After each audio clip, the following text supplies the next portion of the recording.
Thank you for being here today and being at our webinar, learning about how we can help young children learn to befriend, supporting strong emotions and challenging behaviors. Before we start, I would like to learn a little bit about you by trying to see who is here. Let me ask you to tell us who you are, who is the audience, how you're a teacher of infant toddler or preschooler, behavioral health directors, and so on. I will give you a little bit more time to finish this poll.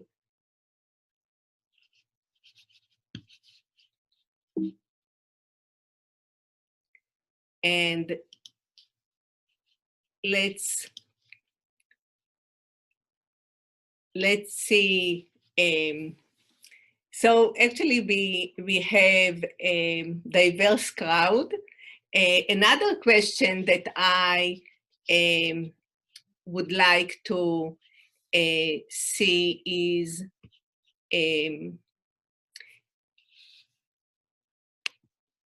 who are how many of you actually, let me see if I can do that. Okay, so let's start. I think we are ready to start and this will be great.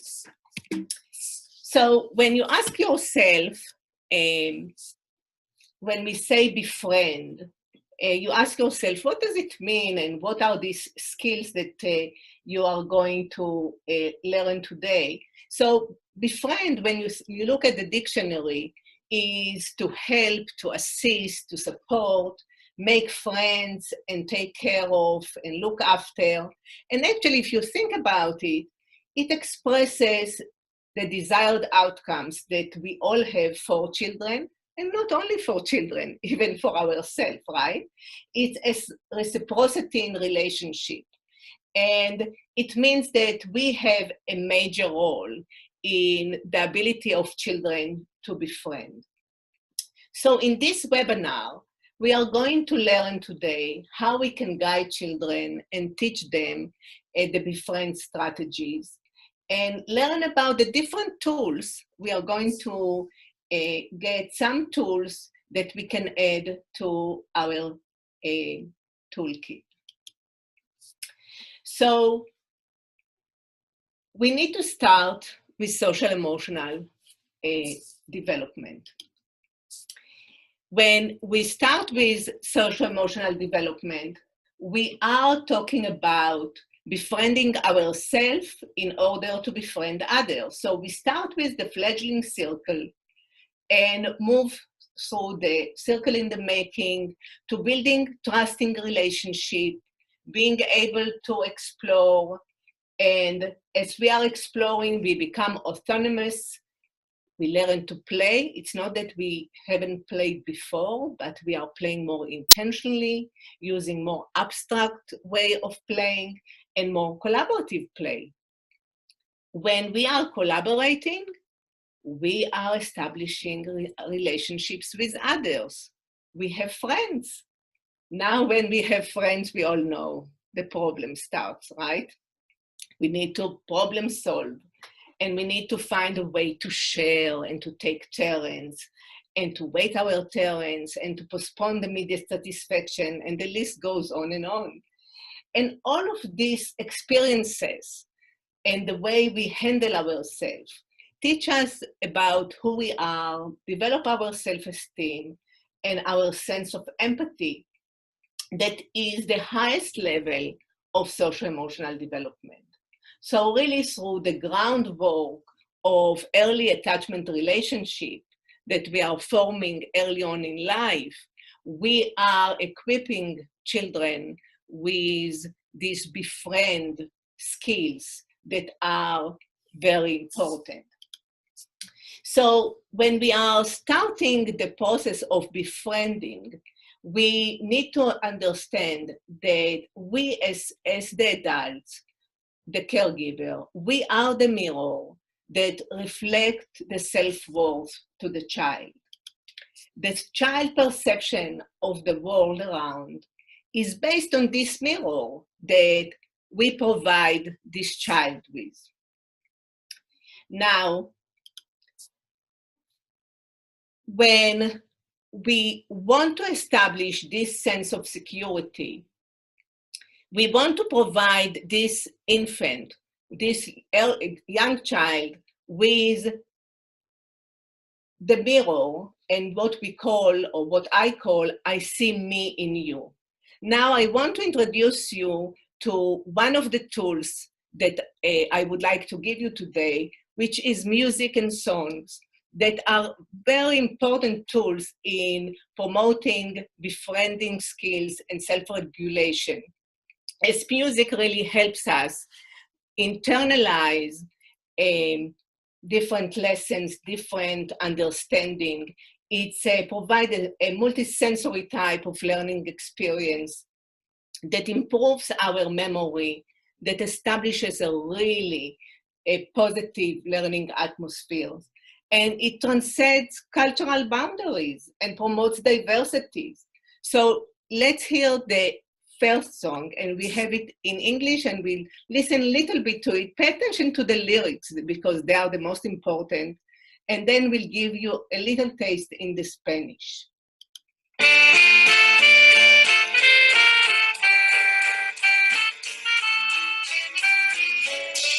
See me in you when I look in your eyes. I see myself in your laughs and your smiles. When I smell your scent, I know you are near to take care of me and love me so dear. I see myself in you. I see myself in the things that you do. When I hear your voice, I start to calm down, knowing I'm safe with you around.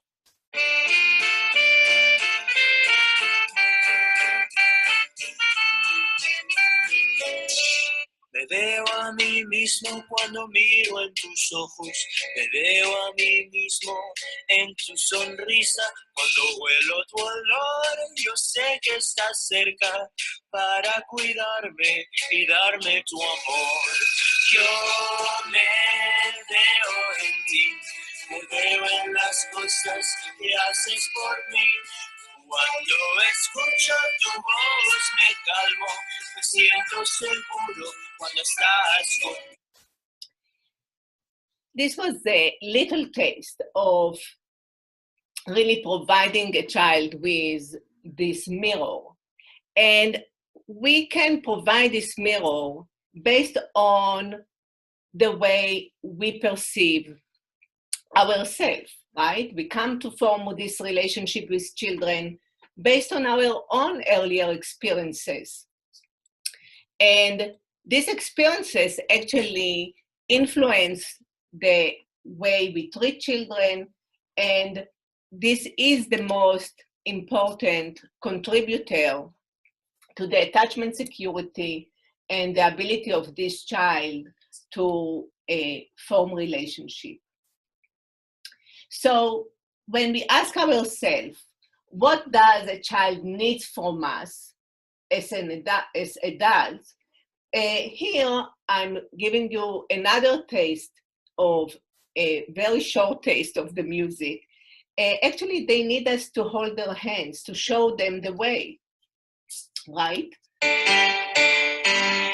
Please take my hand and hold it closely. I need to feel your touch and your gentle love. I need to hold your hand when lonely or afraid. I feel that you can guide me when I try something new. I need to hold your hand to feel your strength around me. Help me to feel ready when I face the great big world. I need to hold your hand when we're in a new place. When I meet new people, I need to know you're there. Oh, mommy and daddy, take my hand and hold it. Agarra mi mano, agárrala fuerte. fuerte cuando necesito yo sentir tu amor. Quiero agarrar tu mano cuando tengo miedo. Tú puedes guiarme cuando haga. So all this learning of the social behaviors that we wish for children to learn early on affect their ability to have perseverance, their ability to stick to a task and finish it, seek help when they need help, and participate and benefit from forming relationships. Children really draw from this relationship and learn to befriend as we are providing them what Cooley called the looking glass self. So when we look at these faces of adults and people around us and see the way they express their love to us or disapproval, we are getting our self-worth, and which is extremely important. It is important because what we see today is that the number of young children who experience poor socio-emotional skills really is on the rise. And often the results are challenging behaviors. What is really critical for us to realize that among the typically developing children, 10 to 15% of them have a chronic, mild to moderate level of behavioral problems. And really, early behavioral problems are predictors of later conduct disorders. Actually, research shows that 50 to 60% of children ages 3 to 4 who have challenging behaviors during this age period will continue to show these problems at a school age. Our role really is to reduce negative emotions and enhance, not only reduce the negative emotion, but our role is to enhance, increase, and amplify the positive experiences of young children, because these positive experiences are the building blocks for brain development and really provides the foundation for resiliency and wellness. Our goal is to guide and support children in their learning of how to identify their emotions, how they can label them, and how they can manage their strong emotion. And today I want to use the problem-solving strategies BEFRIEND to show you how we can do it. So really the question is, what can we do from early on to guide and coach children in their pursuit of BEFRIEND strategies? And the truth is that we need to start with ourselves. So each one of us needs to start with ourselves and ask ourselves the questions about how do we manage our own strong emotion? What do we know about ourselves? And what really pushes our buttons? And how do we react and interact? And another tool that I want to introduce you to is the reflective tool. The reflective circle provides us with the ability to ask ourselves questions and think and understand ourselves and the way we act, react, and interact, because that provides us with a way to be more attuned with the children, providing them with more responsive and sensitive care. And it helps us regulate ourselves and what we call keeping cool. Now, when we think about keeping cool, it is critical as we are modeling to children. When we model, we actually help children learn how they should regulate themselves. And also, we make sure then that we include all children in the classroom, what I call keeping them in the circle. Really, when we are looking at keeping children in the circle, it means that we need to provide them with strategies, and we need to have strategies to support their emotional and behavioral regulation. And what is important for us to remember that in order to do that, we need to have new tricks in our bags. Because if we continue doing the same things that produces the same outcomes, that it might not be the desired one, then we need to find another way of doing. And before diving into the specific steps of BEFRIEND, it is important to remember that in order to do the emotional coaching, we need to remember that we model emotional expressiveness, and we model the emotional talk.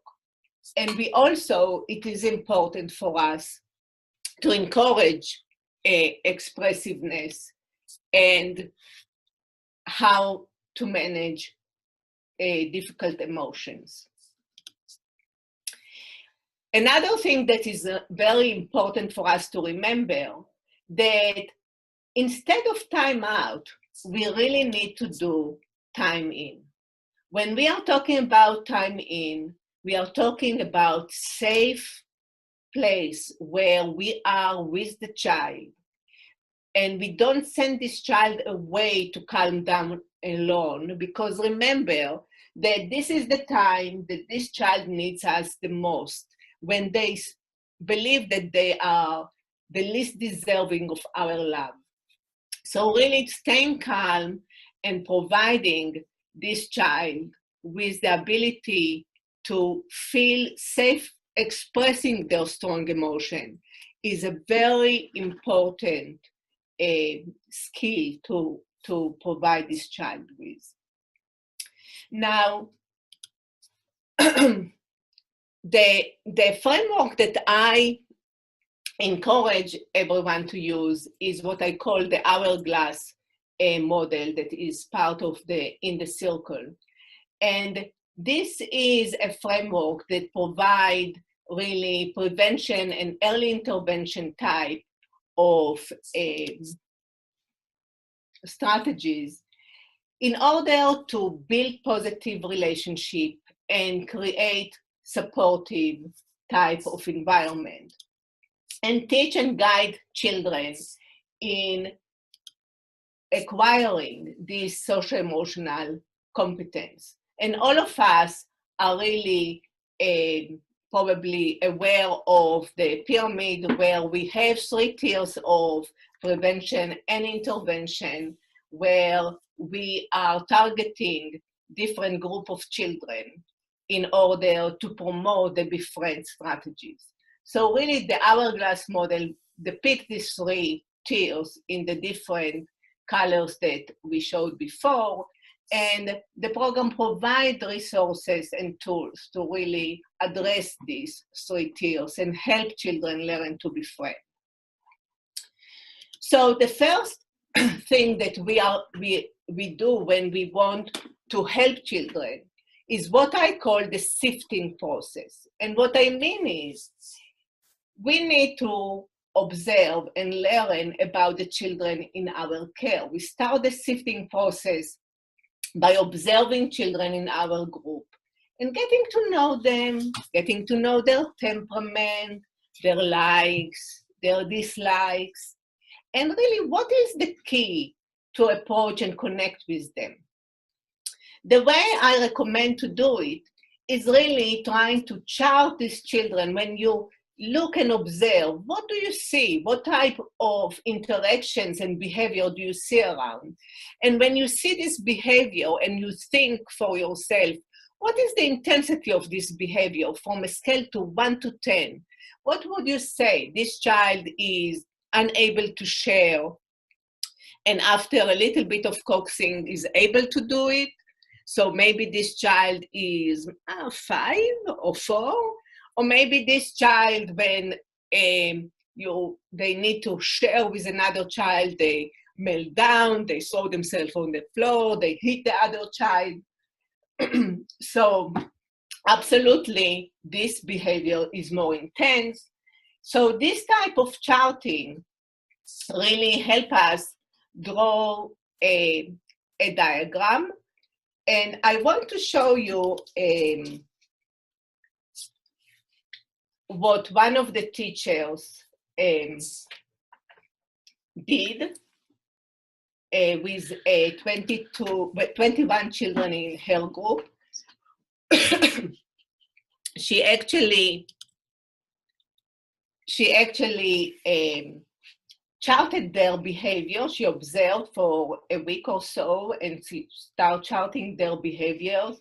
And she picked behavior that she thought are important, like ability to share, throwing tantrum, aggression, waiting turns, and so on. And then she looked at all her group and divided it to children that she didn't see any of these behaviors, so she couldn't tell. Sorry. And others that she saw this behavior, but it was in the typical range, and they were able to do it. And then she saw children who have, in the yellow range, who have some of their difficulties doing it, and the red area where they had major difficulties. So she charted different types of behaviors, if it's waiting for turn, if it's tantrum, if it's difficulty to calm down.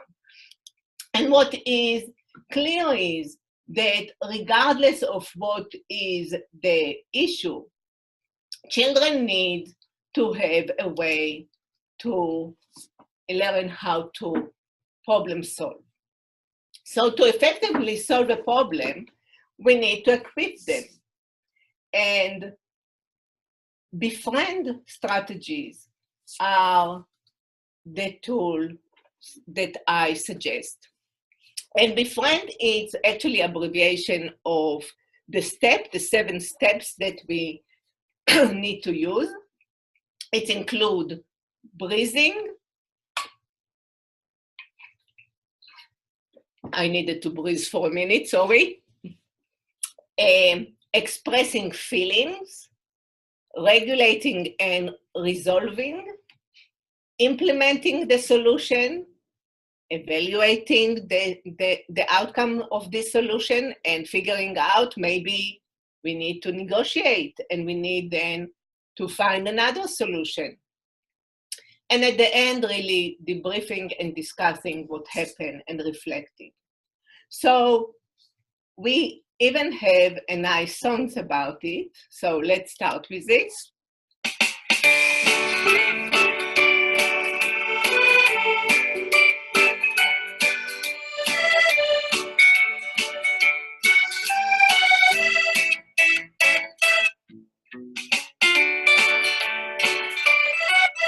It's time to learn to settle down and learn some tricks to help you. BEFRIEND, BEFRIEND, BEFRIEND, BEFRIEND will help you calm down. B stands for breathing deeply and counting up to 10. Go! 1, 2, 3, and 4, 5, 6, 7, and 8, 9, and then a 10. We need to breathe.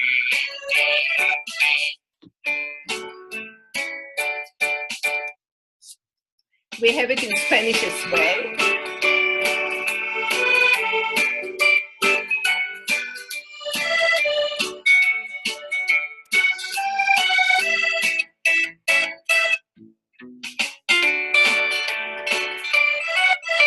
Es tiempo de aprender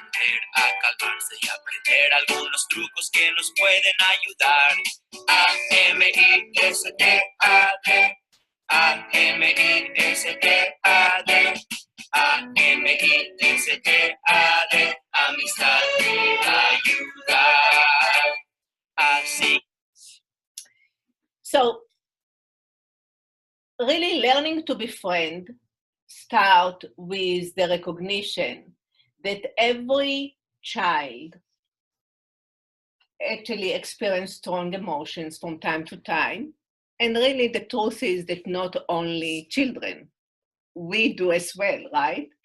So the first step is helping children and ourselves also learn how to calm down using breathing technique. Now, when you think about breathing technique, what is important is really to understand that the first step connects to the body, to the physiological state of the body. That's why we need to breathe.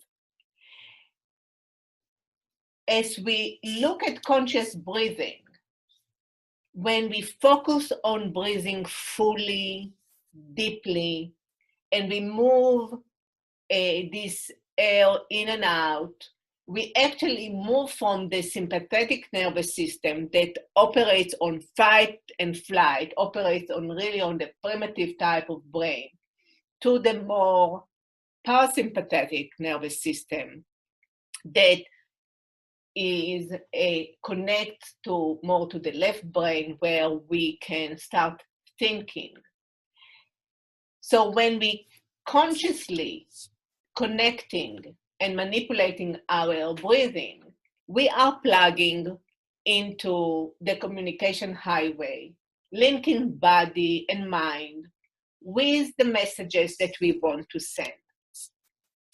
With specific breathing activity, we can actually calm ourselves, soothe, and energize ourselves as needed. So we can do a little exercise that is the 4-7-8 type of breathing exercise. We can exhale completely through our mouth, making the whoosh sound. And then we can close our mouth and inhale quietly through our nose and count mentally till 8 to 4. We can hold the breath till 7. And then exhale completely, making the sound, counting till 8. And then we can increase it. Now, this is one exercise. But really, when we do exercises with children, we can have different ways and different strategies. And I'm going to give you a few examples of how we can do that. This example in front of you is smelling the flower and blowing the candle, which is a great way to help children learn how to inhale and exhale.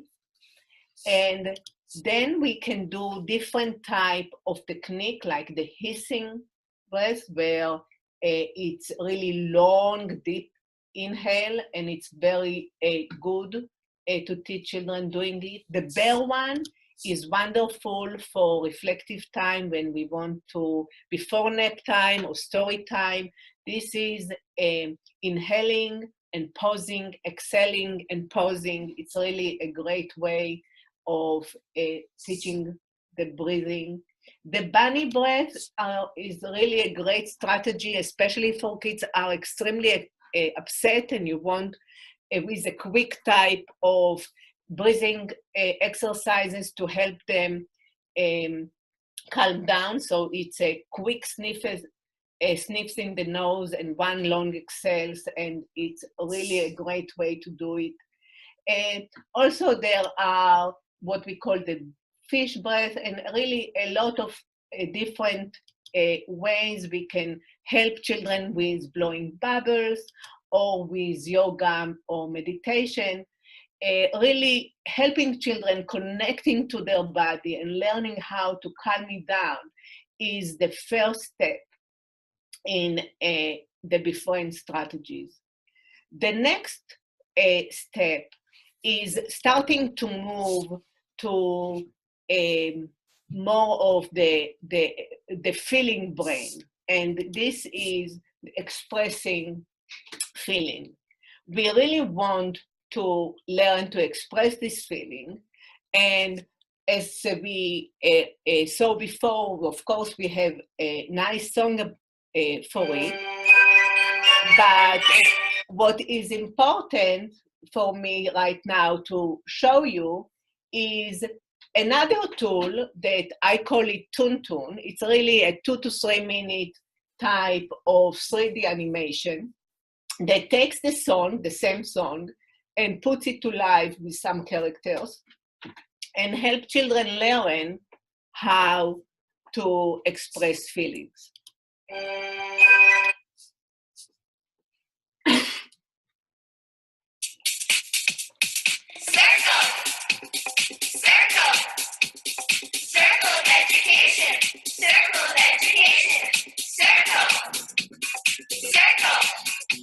It's all across the nation with circle education. Hey, I'd like to sing about my feelings. May I? When a friend tells me something untrue, I cry. It hurts my feelings and makes me blue. In the end, it's the right thing to do, to say what's true, 'cause when you do, friends will trust you and you will be happier too. Yep, that's really true. It's not right to take away someone's toys. Both girls and boys can play together and share their joys. When we fight, it's a terrible noise. We just feel mad and really sad. It's much better to share, showing friends that we care. When my sis sits upon my dad's knee, I'm blue with he. There's more attention to her than me. But then Dad starts tickling me. And I know we, Dad, sis, and me are together, and he loves us both, you can see. That makes me so happy. I'm at school, and the teacher says, hey, we're going to play.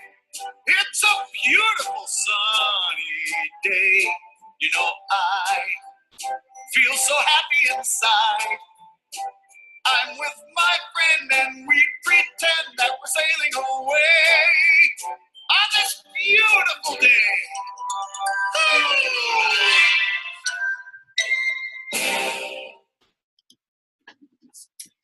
So this was the 3D animation of how we can learn about feeling, but we need all to remember that all feelings are allowed. Only really the way we express the feeling needs to be taught. So we need to, what we call, do emotional coaching to children by helping them identifying their emotions, labeling them, and providing them with emotional coaching strategies. So when we look at the facial expression, either of children or of these characters that we see in front of us, emotional literacy is really important in understanding these emotions.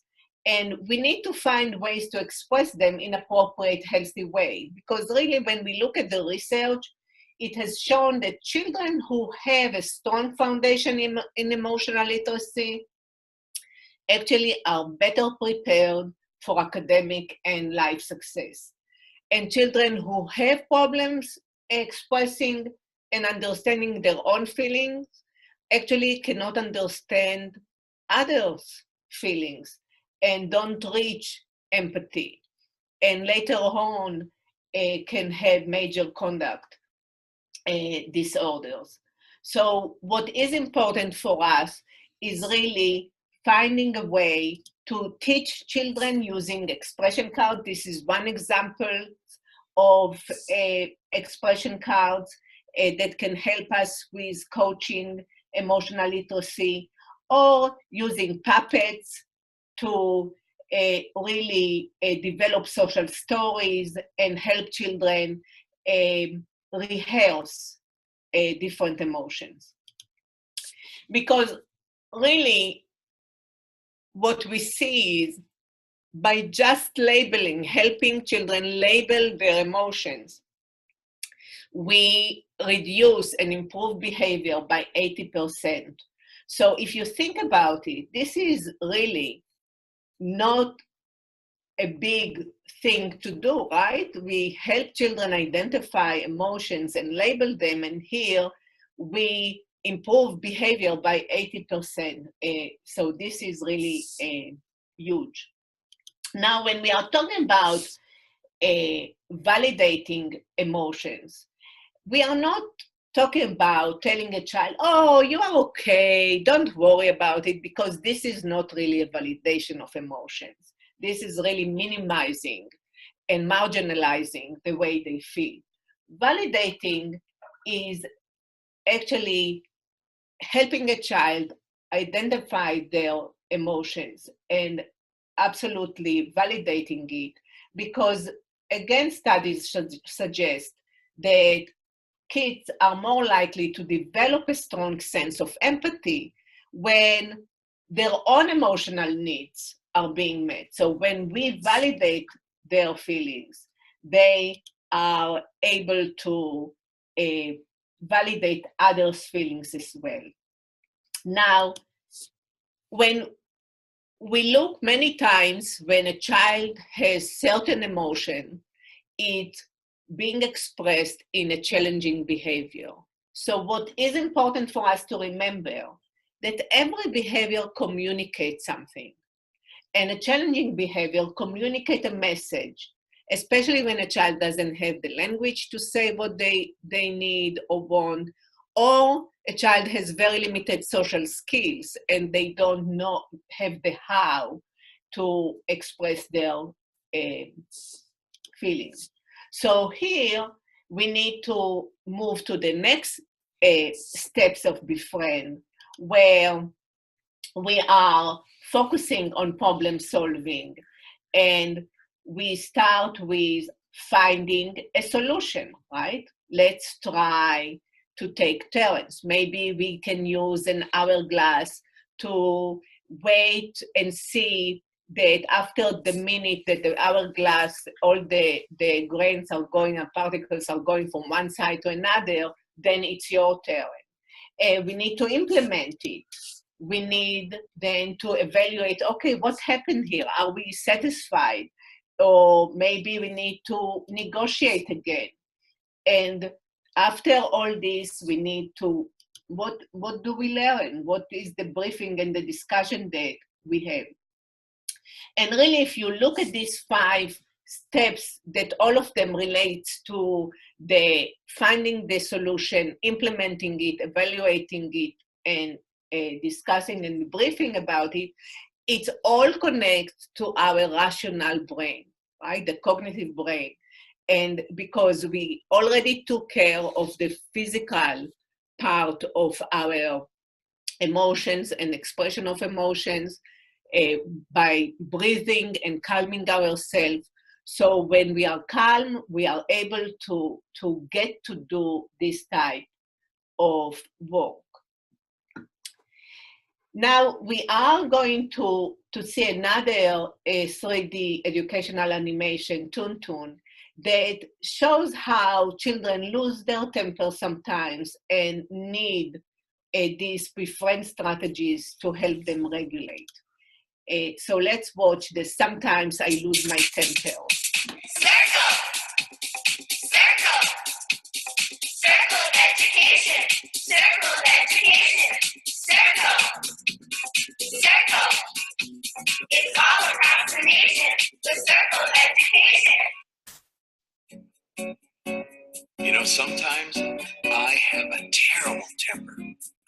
Sometimes people make me mad, so I act bad, then I feel sad. If I could only talk it out, not scream and shout, then I'd be glad. When my friends say something mean, it's my routine to make a scene. I should explain the way I feel and learn to deal instead of scream. 'Cause when I'm angry and I curse, it only makes the problem worse. When someone tries to bring me down, I will not frown or stomp around. I'll hold my temper, I won't fuss. I'll just discuss what's going on. I'll take a breath and close my eyes. It helps disguise I'm mad inside. It's better just to share my words, so I am heard and satisfied. When I let my temper out and scream and shout or start to pout, it makes me and my friends feel bad when I get mad and start to shout. 'Cause when I'm angry and I curse, it only makes the problems worse. When somebody brings me down, I will not frown or stomp around. I'll hold my temper, I won't fuss. I will just discuss what's going on. Don't you feel better? I do. Let's take a deep breath.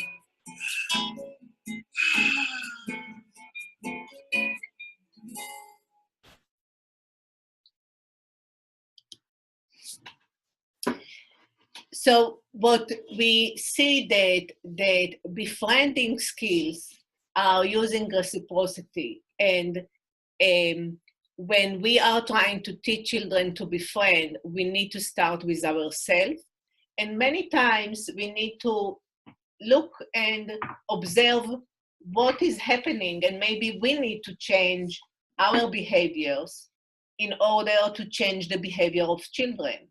Because many times a small change in the environment can create huge ripple effect. So I had a teacher once that came to me and said that her group all the time trying to touch things in the classroom that she doesn't like them touching, and all the time she needs to run after them and correct them. And when I asked her to describe the environment, it happens that she put a vase with plastic flowers in the middle of the room and was upset when the children tried to touch it. And by removing this vase away and recognizing that this is really not something that needs to be there, then the children didn't have this temptation or needs to touch it. So by having when we are using Befriend, we also need to remember that it's not enough like when we teach letters or we teach numbers, shapes, colors, whatever we teach, we don't do it only one time. Even when we look at food, the recommendations are that to allow a child at least up to 20 times to try a food in different type of forms in order to figure out if this child likes the food or not. So the same is here, repetition, repetition, repetition.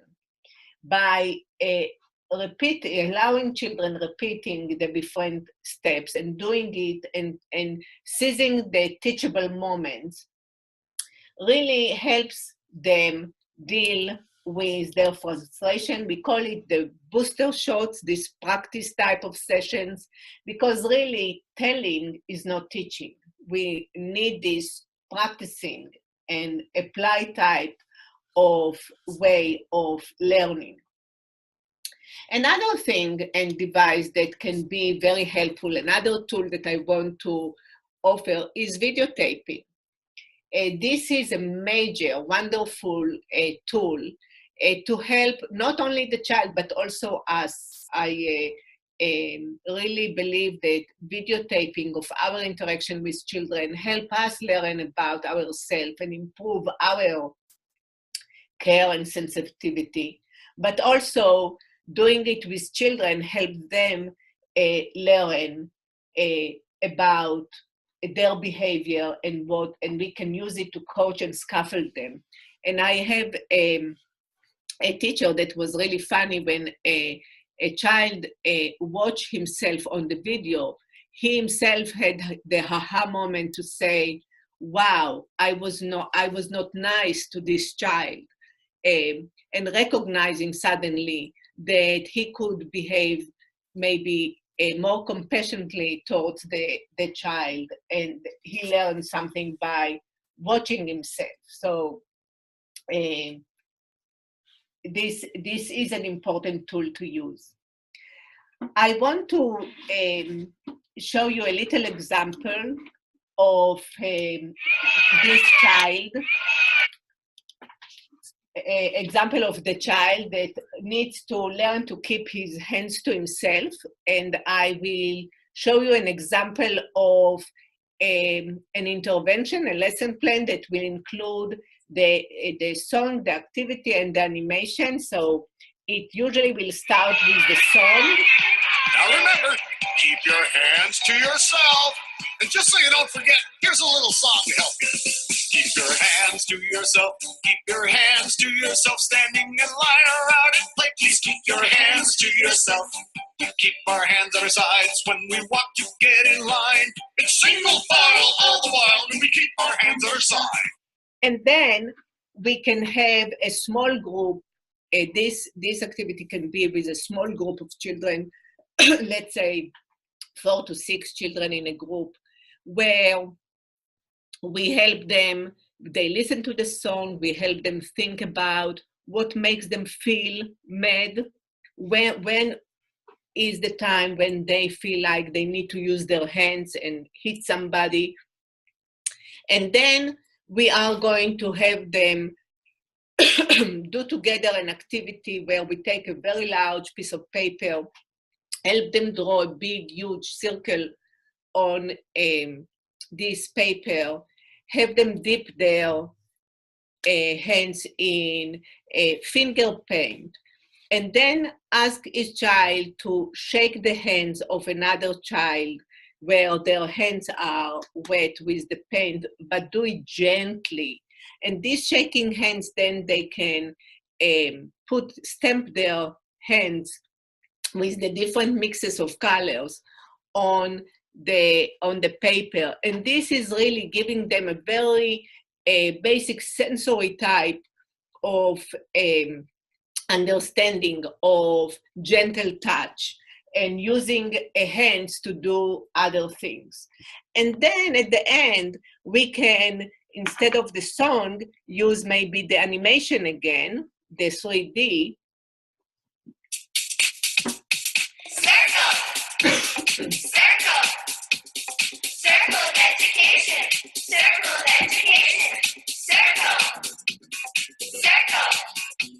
It's all approximation, the circle education. Now remember, keep your hands to yourself. And just so you don't forget, here's a little song to help you. Keep your hands to yourself. Keep your hands to yourself. Standing in line around and play. Please keep your hands to yourself. We keep our hands at our sides. When we walk, you get in line. It's single file all the while, and we keep our hands at our sides. That's right. Don't want to hurt anybody. And there's more. Are you ready? Here we go. You never kick and hit. These two we don't permit. Take my advice, it's just not nice. We never kick and hit. We keep our hands to ourselves. We keep our hands to ourselves.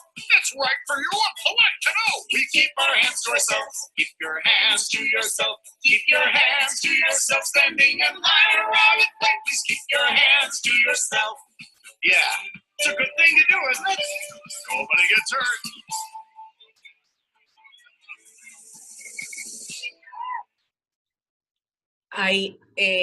So this was an example of how we can use multisensory type of interactions to teach a skill for children how not to use their hands to hurt others. Thank you for being with me on this webinar. If you have any questions, you are more than welcome to contact me and send me your questions. Also, I want to refer you to Gary Tanner from School Specialty Childcraft if you have any needs or anything. So thank you.